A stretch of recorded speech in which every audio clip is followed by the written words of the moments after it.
I'll show you something that's really important. If you are thinking about bringing native species, one of the most important things to know is, what does that root system look like?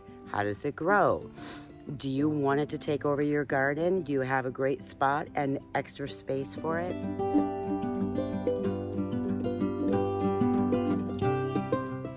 Hi everyone, welcome. I'm gonna show you something you should never do if you're planting native species in your garden. If you choose all natives, that's a whole nother story. When you want to grow more food, changes have to be made. And in my case, I'm looking at goldenrod. So I'm going to show you and talk to you about the native species of goldenrod. This is common. There's Canadian. There is a whirly type, which is really beautiful. But it's amazing medicine for colds, coughs, allergies, runny nose, UTIs. It's just an amazing medicine. And it's also the bees' last medicine of when fall arrives. So you attract a lot of pollinators, and then the bees gather their food for the winter. And in my case, this is a twofold, and it works perfect. So I need to get it out of my raised bed, where I plan to grow more food for my family and neighbors and friends.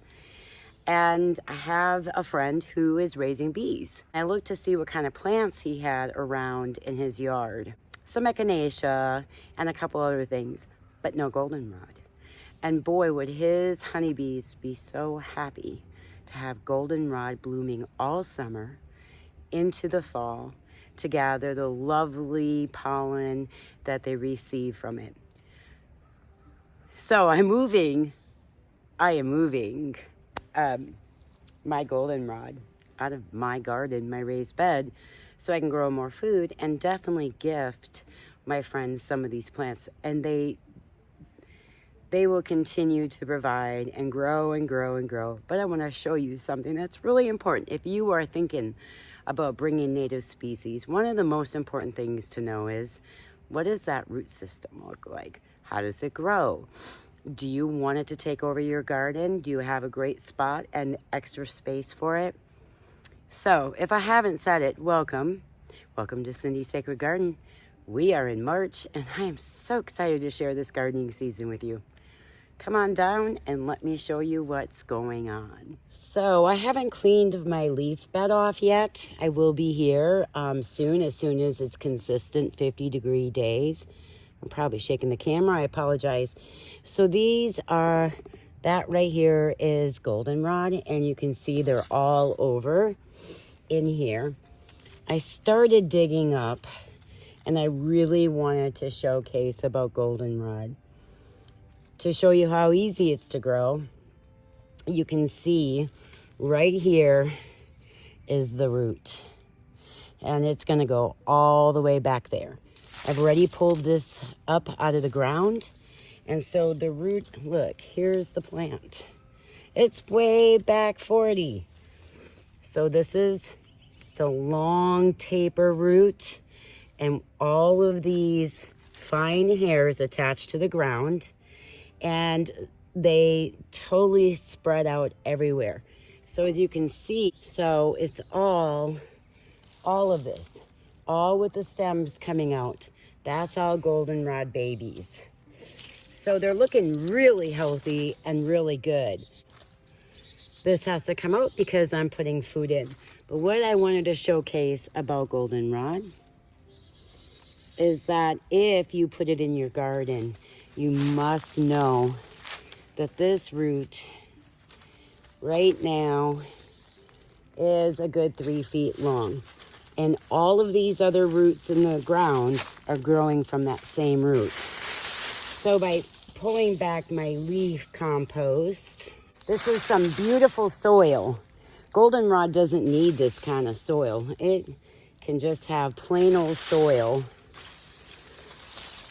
And I'm gonna pull some of this out, and you can see I've got comfrey and goldenrod all around the comfrey. I got some pickies. You know, I get picked by these so many times, it's not even funny. I can't pull it out. So I'm gonna have to come in with my trusty trowel and really get in here, or they're just gonna spread more and more. And I can see the mama plant is right here. Here she is. That's one of them. So I'm gonna get my shovel and get her out and show you something here.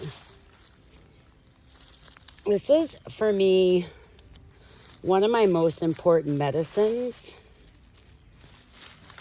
And so I start just pulling the roots out. It's just a really important little lesson that I didn't have anywhere else to put it. And this was a temporary spot that became a couple years worth.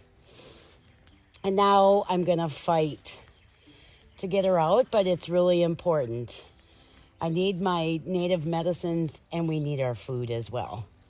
So this one has babies all around it. You probably can't see that. There we go. I'm gonna see if I can start working it from here without breaking any of these roots. Here the roots are, and it's pretty deep. You can find your goldenrod pretty much anywhere growing. It likes sun. It likes not so good soil, and it loves really good soil, as you can see here. A shovel might be a little more appropriate, but I just wanted to show you that if you can get underneath this, then, which I can feel it, then you can move it around. And that's the beauty about gardening, is making choices down the road. Like, you know what? I really need this space for this. And even if it's growing really well with a native, chances are it's going to come right back for you. It might take a season to, oh, Lordy, I just broke that one. I didn't want to do that. It may take a season for it to recover. Now, I've got a bunch of little roots. You see all that hair, that root's there? Yeah. And then the babies. So I'm just going to put this into my pan back here because I'm going to be gifting that. And I have to go in here now and find all the fine hairs. So, Cindi tip of the day. Be thoughtful of where you put anything that has a long root base. And that can spread like lemon balm, peppermint, goldenrod. This is a real important information to have.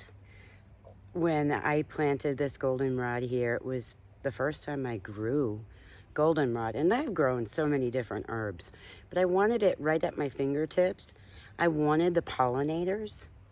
I wanted the honeybees. And now I got some work to do. But I'm moving it into a dedicated location down the hill where I can attract pollinators, where in the future, when I put in some more raised beds for food, the pollinators will already be there to help grow my food.